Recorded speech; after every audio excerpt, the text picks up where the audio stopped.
Hi friends, welcome to Vanthika designer. இந்த வீடியோவில் பார்த்தீங்க அப்படின்னா, இப்போ நான் போட்டிருக்க அம்பர்லா டாப் வந்து பார்த்திங்கன்னா, ஷால் வந்து பேக் சைடில் இல்லாமல் ஃப்ரண்ட்டில் மட்டும் ஷால் வந்து அந்த மாடலில் வந்து நான் ஸ்டிச் பண்ணியிருக்கேன்.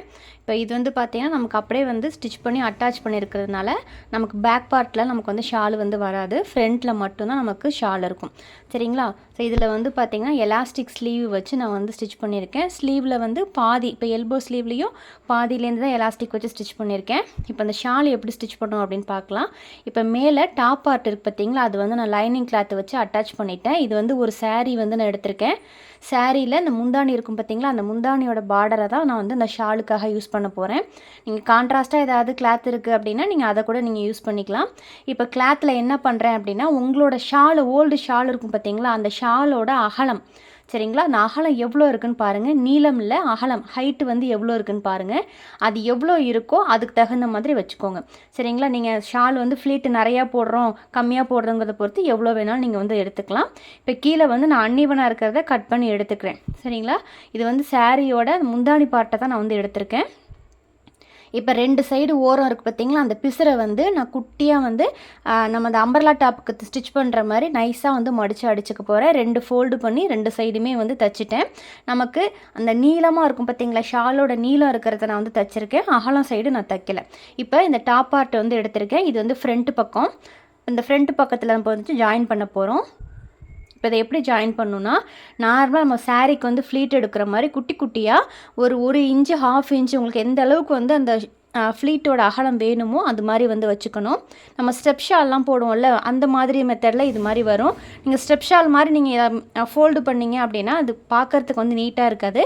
குட்டி குட்டியாக இந்த மாதிரி ஒரு 1/2 இன்ச்சு மட்டும் அந்த ஒரு அளவோட தின்ன எவ்வளோ இருக்குமோ அந்த அளவுக்கு மட்டும் அப்படியே வந்து மடிச்சுக்கோங்க. நான் இப்போ 1 இன்ச்சு அளவுக்கு நான் அதை அப்படியே குட்டி குட்டியாக அந்த இருக்கிற அகலம் ஃபுல்லாகவுமே, இப்போ ஒரு 30 இன்ச்சு இருக்குது அப்படின்னா அந்த 30 இன்ச்சையுமே அப்படியே குட்டி குட்டியாகவே வந்து நான் மடிச்சுக்கிட்டேன். உங்களோட ஷாலோட பழைய ஷாலோட அகலம் என்ன இருக்குமோ அந்த அகலத்தை அப்படியே நீங்கள் இதில் வந்து சாரியில் வந்து கட் பண்ணி எடுத்துக்கோங்க. இப்போ இது எல்லாத்தையுமே பார்த்தீங்க அப்படின்னா நான் எல்லா ஃப்ளீட்டையும் ஒரே மேலே வைக்காமல் ஒரு 1/4 இன்ச்சு வெளியே இருக்கிற மாதிரி ஃப்ளீட் வந்து ஒவ்வொன்றும் வெளியே தெரிகிற மாதிரி நான் வந்து வச்சுருக்கேன். உங்களுக்கு பார்க்கும்போதே தெரியும்னு நினைக்கிறேன். இப்போ காட்டுறேன் பாருங்கள். ஒவ்வொரு ஃப்ளீட்டும் இப்போ ஒரு இதில் 20 ஃப்ளீட் இருக்குது அப்படின்னா அந்த 20 ஃப்ளீட்டுமே குட்டி குட்டியாக நான் எடுத்திருக்கேன். அவ்வளோ அகலம் துணியை குட்டி குட்டியாக எடுத்துகிட்டு உங்களுக்கு 1/4 இன்ச்சு மட்டும் ஒரு ஃப்ளீட்டோட கேப்பும் இருக்கிற மாதிரி வச்சுக்கணும். கழுத்துக்கிட்ட கரெக்டாக இருக்கணும். அதே மாதிரி ஸ்லீவ் ஜாயின் பண்ணணும். ஸ்லீவ் ஜாயின் பண்ணுற இடத்துல நம்ம வந்து அங்கே இந்த ஷாலோட துணியை விடக்கூடாது. ஒரு 1/2 இன்ச்சு வந்து உள்ளே இருக்கிற மாதிரியே வச்சுக்கணும். ஏன்னா அப்புறம் ஸ்லீவ் ஜாயின் பண்ணும்போது இந்த ஷாலோட துணி, இந்த துணியும் வந்து அதில் தையல் போடுற மாதிரி இருக்கும். அது பார்க்குறதுக்கு நல்லா இருக்காது. நம்ம ஷால் போட்டால் எப்படி இருக்குமோ அந்த மாதிரி தனியாக தெரியணும். அப்போ தான் பார்க்குறதுக்கு நீட்டாக இருக்கும். இப்போ கரெக்டாக நம்ம வந்து ஒரு வாட்டி அரேஞ்ச் பண்ணிக்கணும். இதை அரேஞ்ச் பண்ணுறது மட்டும்தான் கொஞ்சம் கஷ்டமாக இருக்கும்.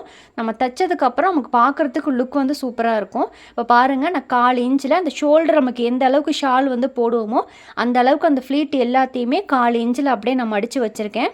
கழுத்துலேருந்து ஸ்டார்டிங்லேருந்து வச்சுட்டு அந்த ஆம் ஹோல் பக்கம் மட்டும் 1/2 இன்ச்சு உள்ளே இருக்கிற மாதிரி அந்த ஃப்ளீட்டோட வச்சுருக்கேன். உங்களுக்கு தெரியுதுங்களா? இப்போ இது எல்லாத்தையுமே என்ன பண்ணுறேன்னா குட்டி குட்டியாக வந்து நான் குண்டூசி வச்சு பின் பண்ணிக்கிறேன். ஏன்னா நம்ம தைக்கும்போது அந்த ஃப்ளீட் வந்து மாறிடுச்சுன்னா மறுபடியும் எடுக்கிற மாதிரி இருக்கும். நம்ம 2 சைடுமே ஃப்ளீட் வந்து எடுத்துட்டு ஒரே டைமில் தான் ஸ்டிச் பண்ணணும்.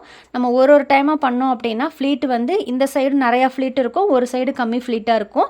இந்த சைடு எத்தனை நீங்கள் ஃப்ளீட், இப்போ இந்த சைடு ஒரு சைடு 20 ஃப்ளீட் எடுத்திருக்கீங்க அப்படின்னா இன்னொரு சைடும் அதே மாதிரி 20 ஃப்ளீட் இருக்கணும். அப்போ தான் பார்க்குறதுக்கும் நல்லாயிருக்கும்.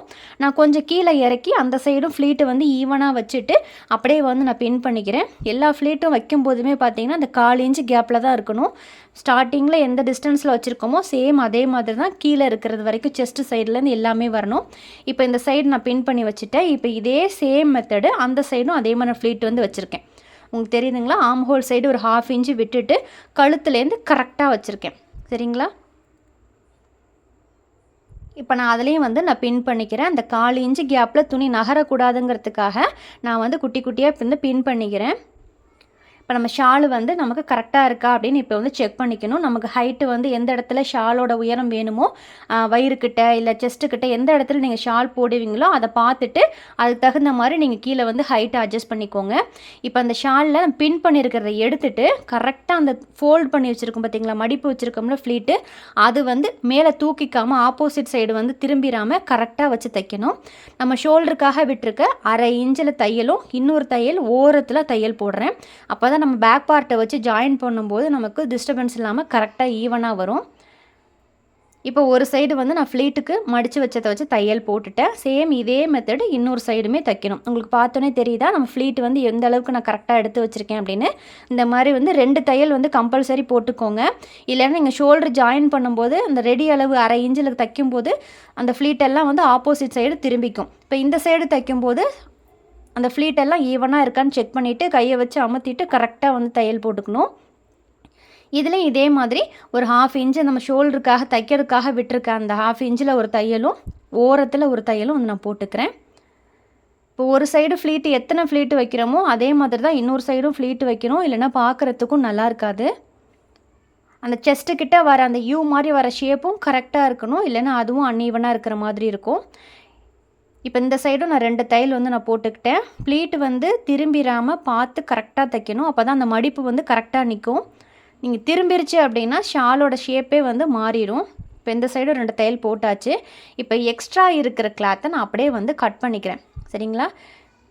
நம்ம ஒரு சாரீ எடுத்தோம் அப்படின்னா ஒரு முந்தானி பார்ட்டுங்கிறது மட்டும் அதுவே வந்து நமக்கு போதும். முந்தானியில் இருக்கிற அந்த பார்டர் சைடே போதும் இந்த பூனம் சாரியில். இப்போ நீங்கள் ஷால் எடுக்கிறீங்க அப்படின்னா உங்களோட ஷால் வந்து ஷோல்டர்கிட்ட இருந்தால் எந்த அளவுக்கு வேணுமோ அந்த அளவுக்கு மெஷர் பண்ணிக்கிட்டு நீங்கள் சாரீலேருந்து கிளாத் வந்து கட் பண்ணிக்கோங்க. இப்போ 2 சைடும் நான் வந்து தையல் போட்டுட்டேன். தையல் போட்டு இப்போ காட்டுறேன் பாருங்கள். ஷால் வந்து இப்படி தான் இருக்கும். இது வந்து பூனம் சாரிங்கிறனால அந்த ஃப்ளோ வந்து பார்க்குறதுக்கும் நல்லாயிருக்கும். இப்போ எக்ஸ்ட்ரா அந்த கிளாத் அந்த ஷோல்டர்கிட்ட இருக்குது பார்த்தீங்களா, அதை வந்து நம்ம கரெக்டாக வந்து அந்த ஃப்ரண்ட் பார்ட்டோட துணி இருக்குது பார்த்தீங்களா, அந்த ஷோல்டர் ஜாயிண்டோட கரெக்டாக வந்து கட் பண்ணி எடுத்துக்கணும். இந்த பீஸ் நமக்கு தேவையில்லை. இது வந்து ஷால் வந்து பேக் சைடில் இல்லாமல் ஃப்ரண்ட் பார்ட்லேயும் வந்து கரெக்டாக ஷால் இருக்கும். கொஞ்சம் நியூ மாடலாகவும் இது இருக்கும்.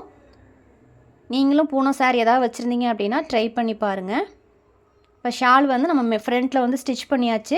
இப்போ பேக் பார்ட்டில் நம்ம நார்மலாக எப்படி ஜாயின் பண்ணுவோமோ அதே மாதிரி பேக் பார்ட்டை இதுக்கு மேலே வச்சுட்டு ஷோல்டரை வந்து நம்ம 1/2 இன்ச்சு தையல் போட்டிருக்கோம் பார்த்தீங்களா, அதில் வச்சு ஷோல்டரை வச்சு ஜாயின் பண்ணிக்க வேண்டியதான்.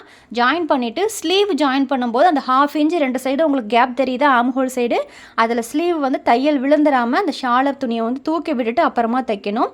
அதனால தான் நம்ம வச்சு தைக்கும் போதே அந்த ஃப்ளீட் வைக்கும் போதே 1/2 இன்ச்சு உள்ளே தள்ளி நான் வைக்க சொல்லியிருந்தேன். இப்போ ஷோல்டரை வந்து நார்மலாக நம்ம எப்படி ஜாயின் பண்ணுவோமோ அந்த 1/2 இன்ச்சு நான் தையலுக்காக விட்டுருந்தேன், அதில் வச்சு அப்படியே வந்து நான் தையல் போட்டுக்கிறேன். நம்ம ஆல்ரெடி வந்து ஃப்ளீட் வந்து கலையாமல் தையல் போட்டிருக்கிறதுனால நம்ம கரெக்டாக நார்மலாகவே நம்ம தையல் வந்து இதில் போட்டுக்கலாம். இப்போ இந்த சைடு ஷோல்டர் வந்து நான் ஜாயின் பண்ணிட்டேன். ஸோ அதே மாதிரி அந்த சைட்லேயும் நம்ம வந்து ஜாயின் பண்ணிக்கணும். இப்போ பாருங்கள், நமக்கு 2 பக்கமும் வந்து நான் ஜாயின் பண்ணிட்டேன். ஸோ இப்படி தான் இருக்கும். ஃப்ரண்ட்டில் வந்து ஷால் இருக்க மாதிரி. தேங்க்ஸ் ஃபார் வாட்சிங்.